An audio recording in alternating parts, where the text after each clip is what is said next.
Welcome back to pregame.tv. Saturday baseball action. We've got a good one. National League West. We've got the LA Dodgers at Arizona. Ken, we're taping on Friday, day after the big brawl with the LA Dodgers and them losing Zach Greinke. And as we were talking coming off the camera there before we taped this one, really stupid situation. Shouldn't have happened. Quentin shouldn't have, rushed the mound over that. And, Greinke, let's give him credit. Normally, the pitchers, they step back, let everybody else take care of everything. But, he put his head down and went at him. But now he's out with a broken collarbone. Long term, that's going to, hurt the Dodgers. But they've got some depth, with their pitching. But, if they bring, Campiano out from the bullpen and put him back into the starting rotation, it's going to make the bullpen a little thin. But I still think they're a pretty deep team, and they got to be happy with the way Billingsley pitched his first game, coming back from injury. But what do you take of the Dodgers here going into Arizona? Is this the Arizona team that we saw last year, or is it the team we saw 2 years ago that surprised everybody when they won the National League West? I think it's a team, Arizona, that we'll probably see closer to 2 years ago. The team that Kirk Gibson really had vying for the National League West, the team that was playing chemistry-wise as well as anybody in the National League. Parra has stepped up nicely and gotten a bunch of hits. Goldschmidt's starting to come on. They've got some power. They play very well at home. And if they can get some quality pitching, and again, their bullpen, which is suspect big time last year, if they can hold together, I think they can give San Francisco and L.A. a run for their money. Yeah. Well, Arizona's going to be facing, and I hope we pronounce his name correctly, but Ryu for the L.A. Dodgers. If you look at his stats, and it's which way you want to look at this, here's a guy, he's only given up 3 runs in 2 starts. You look at that and think, hey, we can live with that. 12-plus innings of work. I can live with 3 runs. But what I don't like and what I think is putting up the caution flag for me on him is guys are getting on base against him. They're hitting him. He's given up a couple walks. In those 12-plus innings, 15 guys have reached base. Now, you can get away with that. His first 2 starts were at home at Dodger Stadium, a pitcher's ballpark.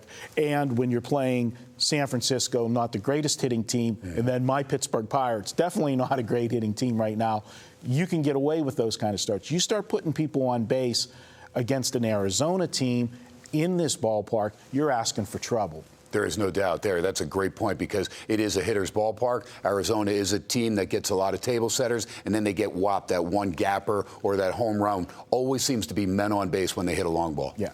Arizona, they're sending Ian Kennedy to the mound, and I think this is a guy that's flies under the radar. This guy, every start he goes out, gives you a quality start. Arizona, they don't have that big name, stud pitcher, and people forget about this ball club. And I think that's why they crept up on people, surprised everybody 2 years ago when they won the National League West. And I agree with you. I don't know if they're as good as they were 2 years ago, only because I think the rest of the division is better than they were 2 years ago, but they're definitely a better ball club, I think, than they were last year. I think it was just a regression last year after the surprise and the success that they had. But I'll throw it to you one more time before I close it out with my free pick. I think we'll find out a lot about the Dodgers in this weekend series. I know it's early on, and I know they've spent a lot of money, but the Greinke situation, how will that affect the team?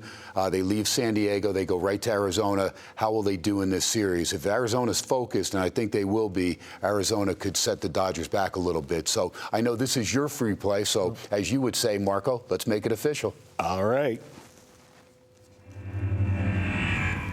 All right, we are going to make it official, and I am going to go with Arizona. I do like Arizona in this situation, as I alluded to at the beginning of this tape. You look at Ryu, too many guys on base, and Arizona's been hitting the ball well. Arizona, in fact, has scored 5 runs or more in 6 of their 9 games this year. That doesn't sound good for a pitcher that's leaving a lot of guys on base. They're going to clean them up, get those guys home. I look at the Dodgers, too. If we get into a game where you've got to be in a little bit of a shootout, the Dodgers, they don't get it done. This offense has only scored 4 runs or more once in 9 games this season. That's not what I want. Now, granted, they've played a lot of games at home, and then they played a game played at San Diego, so they haven't played in spacious parks where they're going to score runs, but we're going to look at Arizona at home. I like Ian Kennedy. He's a very underrated pitcher. We're getting Arizona. Early line has them like $1.20. That's the zone I like to play my favorites, small like that. We're going to take Arizona, make them our free pick for Saturday. Take Arizona with Ian Kennedy on the mound. We're going to be right back next. Ken and I are going to break down 2 big NBA games on Sunday. First one up, the New York Knicks and the Indiana Pacers. That's up next on pregame.tv.